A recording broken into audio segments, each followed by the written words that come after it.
भजन संहिता 5।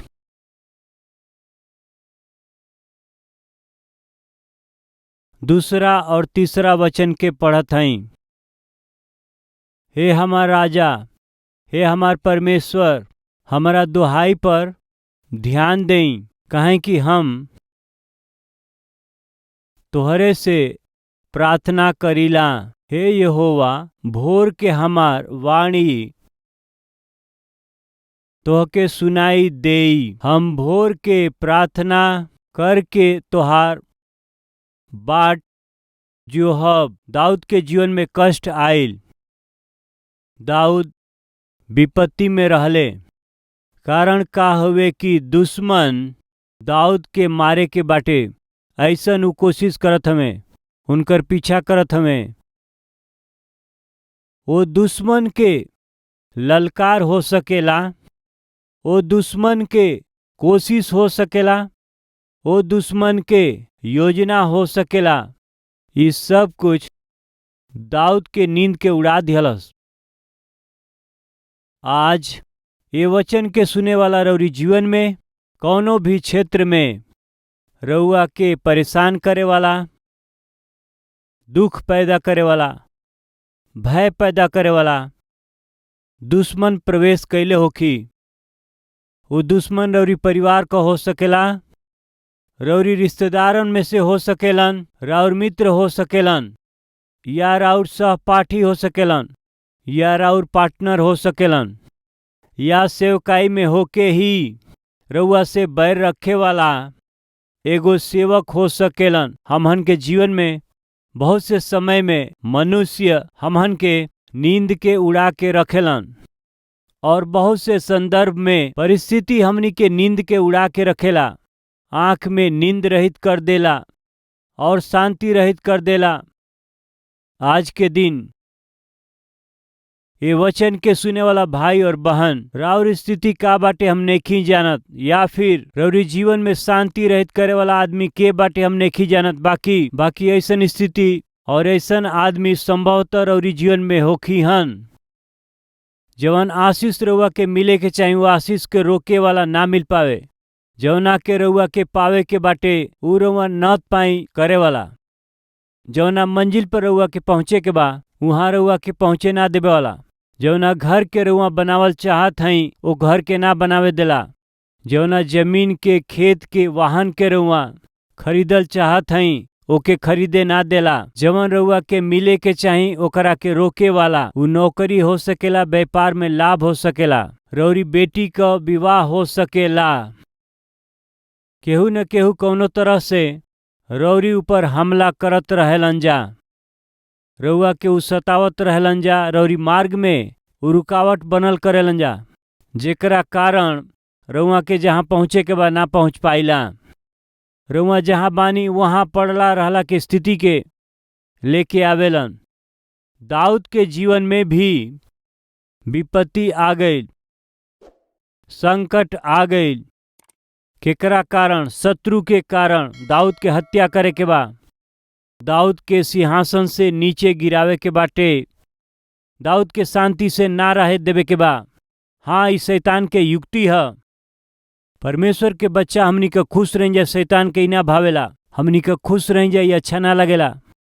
हमहन आनंद से रह जाए तो ना देख पावेला। हमहन आशीष पाई जाए तो सही ना पावेला। यही खातिर उ दिन भर ही कोनो तरह से हमनी के जीवन में आवे के बाटे। ई ओके चाहेला कि मत भूली, आदम और हवा परमेश्वर की उपस्थिति में रहत समय, परमेश्वर की संगति में हर प्रकार के भरपूरी के जब वो श्वास चकत रहले, वो दिन में घुस गई शैतान। देख ना पौलस उनके परिवार के खुशी के, देख ना पौलस उनकरा बढ़ोतरी के, देख ना पौलस वो सगरी आशीष के अनुभव करत रहले, तो देख ना पौलस घुस गई। वो घुस के हवा के फंसा करके परमेश्वर की उपस्थिति से आदम के, हवा के दूर कर दिहलस। उनका जीवन में पाप के प्रवेश करवलस।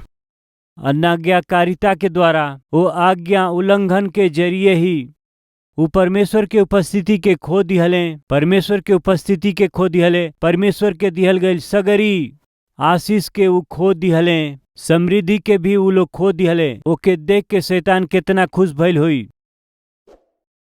मेहरबानी से ध्यान दे, हमनी में से कुछ लोग परमेश्वर के दिहल गईल आशीष के खो के जियत हमें, कारण शैतान के अधीन भइल। परमेश्वर के मेल मिलाप के खो दिहले, कारण शैतान के आज्ञा मानल। परमेश्वर की संगति से दूर हो गईले। ई काहे भइल? परमेश्वर कुछ और ही कहले, रउआ कुछ और कैली।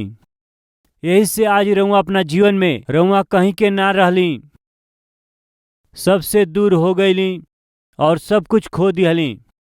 आज वास्तव में एगो अनाथ बन गईला। वही दिन यदि हवा शैतान के बात करत समय परमेश्वर की ओर फिरती तो कितना अच्छा होई। तू कोनो अपरिचित हवा, तोहार हमार कोनो परिचय नहीं खे। तू काहे के आके हमारा जीवन में घुसत हवा। हमन के पिता हमें हमार पोषण करे वाला, हमनी के ध्यान रखे वाला, हमसे प्रेम करे वाला तू के हवा बीच में। ऐसे परमेश्वर की ओर फिरला से वही दिन उन लोग का जीवन अच्छा होई। दाऊद के और आदम हवा के बीच अंतर यह हवे, दुश्मन आ गईले। दाऊद के मारे के बाटे, हत्या करे के बा। दाऊद का कैले जानत हई, दुश्मन के आगे झुकले उ नहीं, उनका युक्ति के आगे वो गिरले ना। फिर वो का कैले? प्रार्थना कैले। वो प्रार्थना कैले। जब हमनी के जीवन में दुख आवेला त और परेशानी आवेला त सहज रूप से का करे लीजा? तुरंत ही जेके हमन प्रेम करे लीजा, जेकरा के पसंद करे लीजा, अपना मित्र लोगन के फोन करे लीजा। हमके ई परेशानी आ गई, का करी बताव? हमके ई दुख आ गई बाटे, का करी?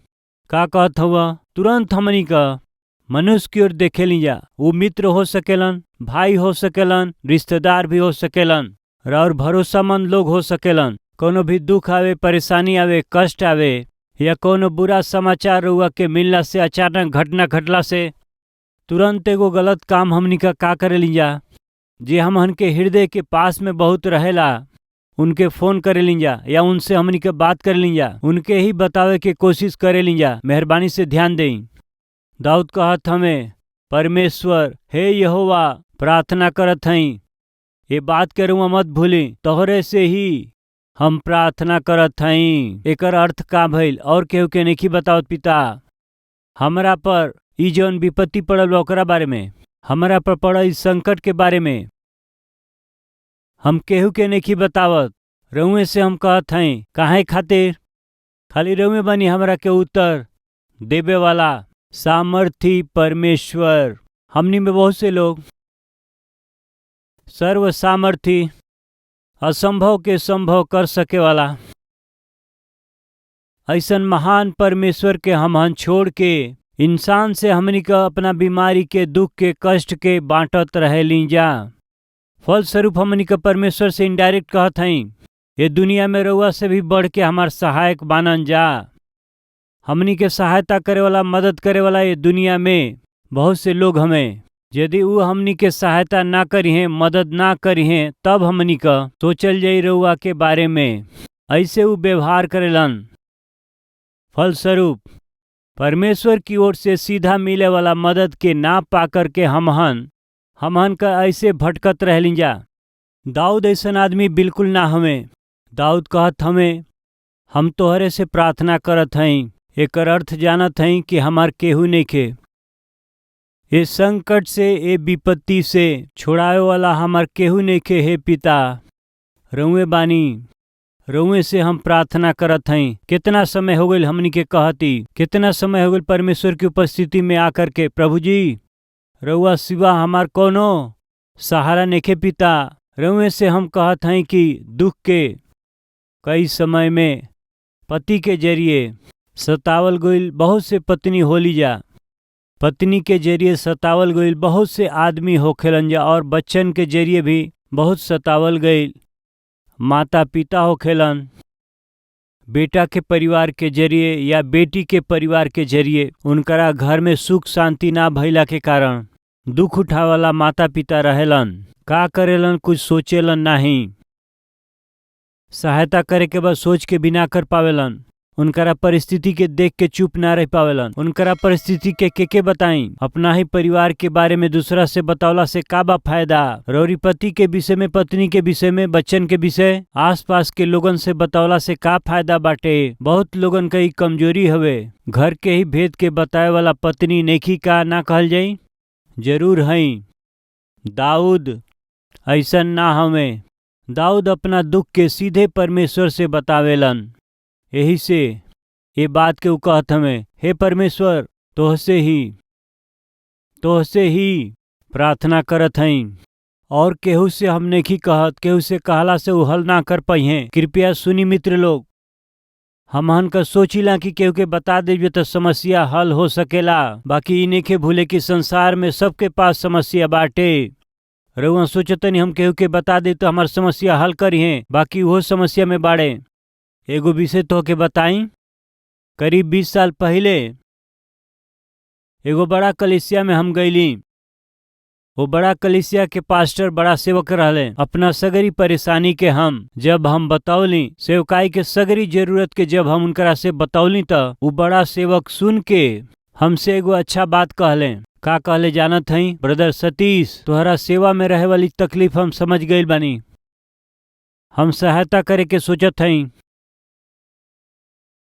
हम ऐसे देखत रह गईली। हम तोहार सहायता कल चाहत हई। आवे वाला थर्सडे हमारा पासे आव।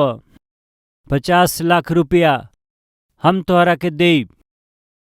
रउआ विश्वास करी, हमरा के नींद ना आइल। का नींद ना आइल? कब आई वो थर्सडे? काहे कि हम आर्थिक रूप से समस्या में रहली, कर्जा में रहली। 20 साल पहले हम बहुत से गलती के कैली। कहा कहला से हैदराबाद में जमीन के रेट बहुत बढ़ जाई। ओकरा बाद चर्च खाती जमीन खरीदल हमके बहुत मुश्किल हो जाई। अब अहीं से चर्च खाती जमीन लिया जाई तो बहुत अच्छा होई। अब अहीं के बात ना ह, ये 20 साल पहले के बात ह। हैदराबाद के चारों ओर हम जमीन के खरीद ले रहली। एडवांस तो हम दे देले रहली, बाकी ओकरा बाद जवन देवे के रहे ना दिहली। वो एडवांस दिहला के विषय में और बाकी दिहला के प्रक्रिया में हम कर्जा ले ली हली। हमारा सेवकाई के कारण, हमारा दिहल गई संदेश के कारण ही हमसे प्रेम करे वाला बहुत से लोग 50,000 30,000 ऐसे कर्जा दे चल गए। हम कर्जा में पड़ गईली और उस समय कर्जा चुकावला के परिस्थिति ना रहे। सिर उठावे के स्थिति नहीं खे। जे कर्जा देले बा उनसे आमने सामने मिले के स्थिति ना रहे। बहुते दब गई रहली, परेशान हो गई रहली। ऐसन समय में एगो सेवक कहत हमें, हम तोहार सहायता करब। आवे वाला गुरुवार के तुम मिला, 50 लाख देब। बहुते खुश बनी। हे प्रभु, हमारी सगरी परेशानी के, हमारा आर्थिक तंगी के रउआ दूर करत हई। एगो सेवक के जरिए रउआ जवाब देत हई। हम बहुत ही खुश हो गईली। वो सेवक से मिले खातिर हमारा पास रास्ता खातिर, खर्च खातिर पैसा ना रहल। रउआ विश्वास करी, वो सेवक के कलिसिया तक हम चल के ही गईली। उस समय खातिर हम ताकत रहली। ऑफिस में जाके रिसेप्शन पर हम पूछली, पास्टर जी हमरा के बुलौले बाड़न। उ हमें का पूछला से आज के दिन उ पास्टर जी यहाँ ना आई हैं। आज उ ना आई हैं, रिसेप्शन पर बतौले। हम बहुत चिंता कैली। आज उ आवे के कहले रहलन, मदद करब कहले रहले। ये सप्ताह ना आई हैं का? तब फिर कब आई हैं? रविवार के आई हैं। फिर हम रविवार के पैदल ही हम गईली। हम बहुत इंतजार कैली। रविवार रहे, उस सेवक बहुत बिजी रहने, यही से उ ना मिल पौले। फिर गुरुवार तक हम इंतजार कैली। फिर पैदल चल के ही कलिसिया में गईली। उ सेवक जल्दी जल्दी चलत उ कार के पास में जात रहले और हम जाके वहाँ खड़ा हो गईली। आके वो कार में बैठिए, वही से हम कार के पास खड़ा रहली। हमरा के देखते तुरंत, ब्रदर सतीश, बहुते खुश बनी तो के देख के। हम फलाना मीटिंग में जात हई, एगो काम करबा, अगला बुधवार के आवा। ठीक बा जी। अगला सप्ताह फिर बुधवार आइल। फिर हम गईली। फिर उ ना मिलले।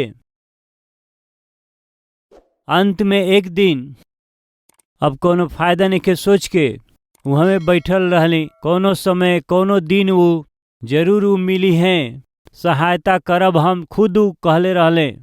यही से जरूर उ सहायता करिए। हमार आर्थिक परेशानी आर्थिक तंगी इतना बढ़ल रहे। एक दिन उ कार से उतरले, हम बहुत खुश भैली, उनकरा सामने खड़ा भैली। उ हमके देख के उ कहले, सतीश प्रार्थना कर।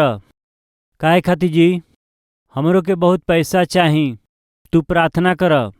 प्रभु तुहार प्रार्थना सुन के हमार कोनो आर्थिक मदद करी है, तब तू हमारा पास आव, तब हम तुहार मदद कर पाए। जाके आव। का समझ में आयल रहुआ के? अब हम हंसी या फिर रोई? कुछ मिली जब सोच के हम आशा कैली, बाकी हमारा निराशा ही लागल। हमारा खातिर प्रार्थना कर, हमरो भी आर्थिक परेशानी बा। तोहरा प्रार्थना के सुन के हमार आर्थिक परेशानी दूर हुई तो हम तोहार सहायता करब। 3-4 सप्ताह के बाद सहायता करब, कहे वाला पास्टर ऐसन कहला से तब तक हम आर्थिक समस्या में रहली। अपना खातिर कर्जा ना कैली, बाकी चर्च खातिर के परमेश्वर के सेवकाई ई सोच के कैली। हम बहुत परेशान भैली। कृपया ध्यान दें, हमने में से बहुत से लोग इंसान पर भरोसा करेला। मनुष्य अपना कैल वादा के पूरा करिए ई सोचे लिंजा, बाकी एगो बात हमेशा याद करी। सतीश कुमार केतनो अद्भुत वचन के प्रचार करें, उनकरा जीवन में भी समस्या बा। ई मत भूली, यानी संसार में बिना समस्या के शायद ही केहू होई।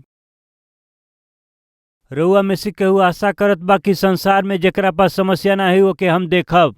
ऐसन आशा रउरी पास बाटे तो जरूर रउआ देख सकीला। कब्रस्तान में रउआ जाके देखी, उनके कोनो न डर ठंडा न बारिश के कोनो डर। घर में पत्नी रोतड़ी ना एकर कोनो दुख, या बच्चन के पढ़ाई छूट गइल बा। हाँ, ऐसन कोनो दुख बा? कुछ नहीं खे प्रिय लोग। यानी जे मर गइल बा ओके कोनो परेशानी नहीं खे। ऑफ कोर्स जे मसीह में मर गइल बा ओके कोनो समस्या नहीं खे। मसीह के बिना सुतला से असली समस्या वहां शुरू होला। कारण कहा कि बाइबिल कहले कि वहाँ कीड़ा ना मरी, आग ना बुताई, वहाँ रोवल दांत पीसे के होई। मसीह में सुतला से भूख नहीं खे, प्यास नहीं खे, बीमारी ना होई, दुख ना होई, वहाँ हमेशा आनंद होई, बहुत आनंद होई। यही से हर दिन वो हमन के जीवन में आखिरी दिन है सोच के जियला से निश्चय आशीष होखी, निश्चय ही आनंद होई। ठीक बा, फिर से हमन भजन 5 में देखल जाए कि दाऊद एगो सुंदर बात कहत हमें, हे परमेश्वर तोहरे से ही हम प्रार्थना करीला, तोहरे से ही हम प्रार्थना करीले। एकर अर्थ बताई। तोहरों से प्रार्थना करत हई, एकर अर्थ का हवे? रउए से ही नहीं और भी लोगन के विषय के बतावत हई। ऐसन कहला से ही परमेश्वर पर भरोसा ना है। दाऊद निश्चय कहत हम और केहू पर भरोसा ना कली पिता, और केहू से ना कहली हम अपना तकलीफ के प्रभु रउए से हम कहत हई। ई बात कह सकेली जे का? ये बात के हमनी में से केहू कह सकेला का? रउए से हम कहत हई, रउए से हम कहब और केहू से ना कहब।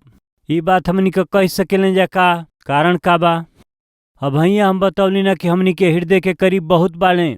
कुछ लोगन के माई करीब बाड़ी, पिता करीब बाड़े, रिश्तेदार करीब बाड़े, भाई करीब बाड़े, पड़ोसी करीब बाड़े। ये सब से बता के, ये सब के हम सब कुछ बता के इनसे बच जाई, तब हम प्रभु हमार परिवार कष्ट में बाटे, तरस खाई पिता, दूगो बात 2 मिनट में, और पड़ोसी से घंटा घंटा भर बतावेलन, अपना भाई बहन से घंटा घंटा भर बतावेलन। परमेश्वर के पास जाके रउए हमार सहारा हई, रउए हमार मददगार हई, तुति तुति तुति। हम पूछत हई का परमेश्वर के अपमान ना हुए? सबसे तो लंबा चौड़ा बात करेला, बाकी परमेश्वर के पास आके रउआ जल्दीबाजी के भाषा में बात करेली। यही से हमनी के जीवन इनडायरेक्टली रउआ प्रभु से कहत हई कि रउआ से भी बड़हन मुख्य लोग जेकरा के हम महत्व देली, वैसन मुख्य लोग बहुत से लोग हमें। यदि ऊ लोग मदद ना करी, सहायता ना करी, तब हम देखब। ऐसन स्वभाव परमेश्वर के बिल्कुल पसंद ना हो। दाऊद कहत हूँ कि जे लोग रउआ पर भरोसा करेला उ सब लोग, कुछ लोग ना कहत हमें, जवन लोग भरोसा करी हन जा, जवन लोग रउआ पर भरोसा करी, रउआ काला हो सकिला, गोरा हो सकिली, राउर जाति कुछ हो सकेला, रउआ कोनो प्रांत के हो सकिला, कोनो परिस्थिति में रउआ हो सकिला। परमेश्वर पर भरोसा कैला से उ रउआ के समाधान दी है, शांति दी है। उतने नहीं, वो उनकरा के रक्षा करी है और निरंतर उन्हन लोग के यानी हमेशा प्रभु रउआ के आनंद के बटी हैं। ऐसन अनुग्रह प्रभु हम सब के अनुग्रह करके दें। आई जा प्रार्थना करी जा।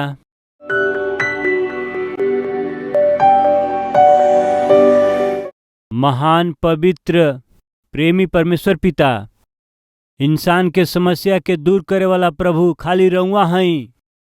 वैसे दाऊद जैसे ही रउए से प्रार्थना कैलें, रउए पर ही उ भरोसा कैलें।